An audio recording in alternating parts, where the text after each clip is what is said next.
In this video, I will show you how to empty your liked video list in your YouTube profile.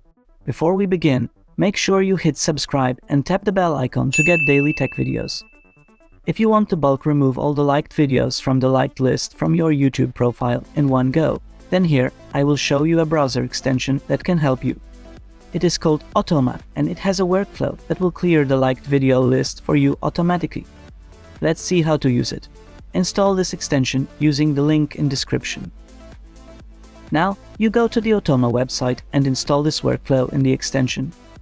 The link to this workflow is in the description as well. Once the workflow has been installed, you are all set to use it.